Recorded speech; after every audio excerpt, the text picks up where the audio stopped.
Ayan, magandang araw sa ating mga kababayan from Luzon, Visayas, and Mindanao. At syempre, saan mang sulok ng mundo at nawa nandyan kayo sa mabuting kalagayan habang pinapanood po ninyo itong ating content. Ang pag-usapan natin ay yung tungkol po sa kung ano ang mga strategy ng ating administration sa pamuno ni PBBM para maayos po ang paghatid ng totoo, no? At may malasakit na serbisyo publiko despite po sa mga samot-saring paninira, samot-saring destabilisasyon, no? Yung mga economic managers ng ating pangulo ay masigasig na ginagawa ang lahat upang mapagtagumpayan ang laban sa kahirapan, mapunduhan ang mga priority projects na hindi lamang ngayong henerasyon ang makikinabang, kundi ang mga susunod pa na mga henerasyon. So mayroon po akong i-discuss sa inyo mga kamunting tinig at nais ko lamang pong ipabatid sa inyo na meron pong mga ideas na kung saan ay kumakalat tungkol po sa malaki o maliit na pondo. Kasi pinaka-importante talaga, backbone po ay yung pondo, no? Whether that is malaki, maliit, no, or sapat lamang. So tatalakayin natin ngayon na sinasabi na mas maliit man ang budget, mas malinaw ang direksyon. Pinaka-importante yan, no, sa ahensya at syempre sa gobyerno in general. So, ang efficiency mo dapat, whether maliit o malaki ang pondo, dapat yung mga deliverables ay madi-deliver. What do you mean by that? Yung mga serbisyo na dapat, no, mapakinabangan ng tao, mahahatid, walang labis, walang kulang. Sapat. Okay? At liglig, siksik at umaapaw minsan. So sinasabi dito sa isang principle na mas maliit man ang pondo o ang budget, mas mahalaga po ay ang direksyon. Kasi sa Marcos administration, tinitingnan po dito yung result over numbers. So ano yung relationship between resulta at saka numero. So ipinapakita po ng Marcos administration na ang tunay na serbisyo ay nasusukat. Nasusukat, mga kamunting tinig, sa mga benepisyong nararamdaman ng tao. Hindi sa laki ng ginastos. Hindi sa numero. Bigyan ko kayo ng idea. Kahit maliit lang yung pondo mo, kung ang pondo na yon minaximize, hindi dinaya, hindi binawasan, hindi naging substandard, excellent po ang magiging kinalabasan nun.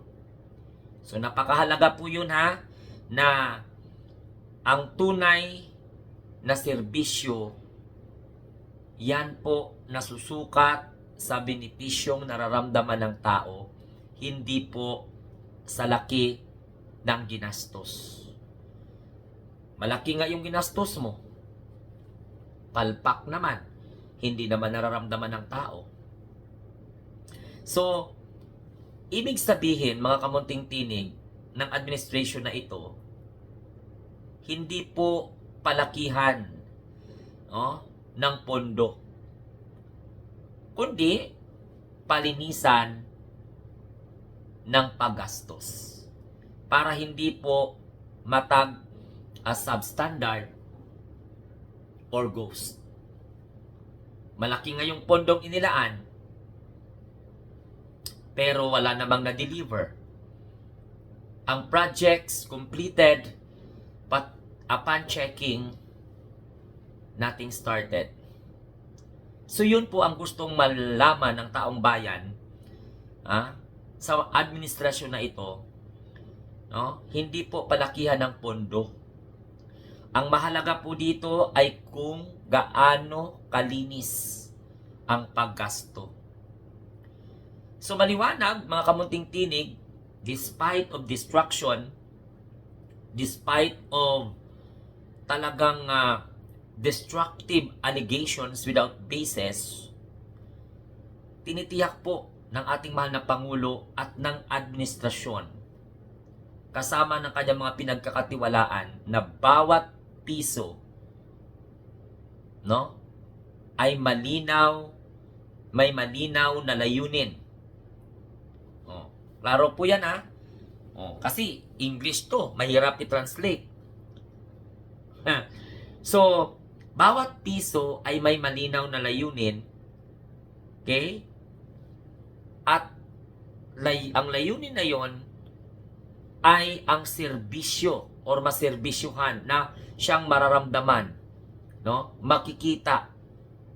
Ibig sabihin, pag nakikita mo at nararamdaman mo yung proyekto, ibig sabihin may saysay po yun. Hindi na uwi sa wala.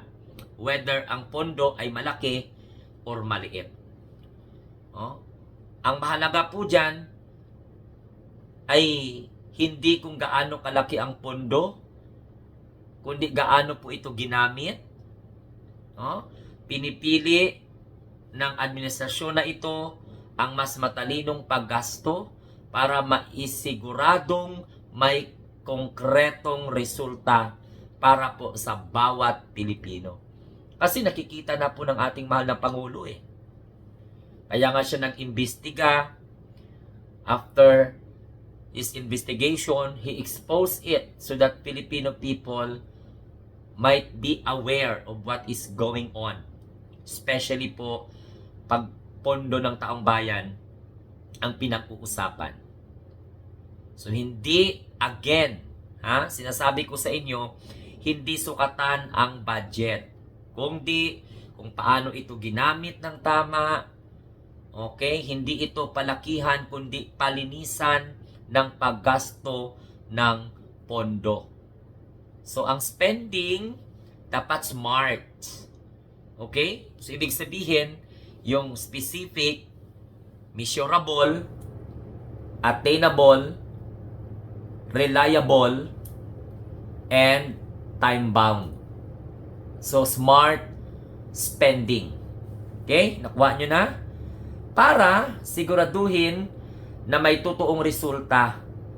Okay? Siyempre, kung totoong resulta, again, balik tayo doon sa nararamdaman po ng tao. Nararamdaman po ng Pilipino. So, magiging wais, at yan po ang gustong ipaliwanag ng ating mahal na presidente dahil po may umabuso sa pondo. Kaya nga sabi ng ating mahal na Pangulong Bongbong Marcos, hindi sa laki ng pondo, kundi sa kung paano malinis ang paggasto. Kahit maliit, kung konkreto lang man ang serbisyo, walang pagnanakaw, walang pagsasamantala, walang pagbulsa, edi maayos ang kinalalabasan. Yung target, nakukuha, nararamdaman, sapagkat totoo po ang serbisyo na ibinibigay. So kaya nga ako'y nagtataka sapagkat marami pa rin kritik ang Pangulo. Despite na nakikita na natin kung paano dineliver ang budget. Meron pang mga epal. Di sana hindi nyo na lang pinapirmahan sa presidente para wala kayong questionin. Total, parang bright man kayo kaysa sa Pangulo, no?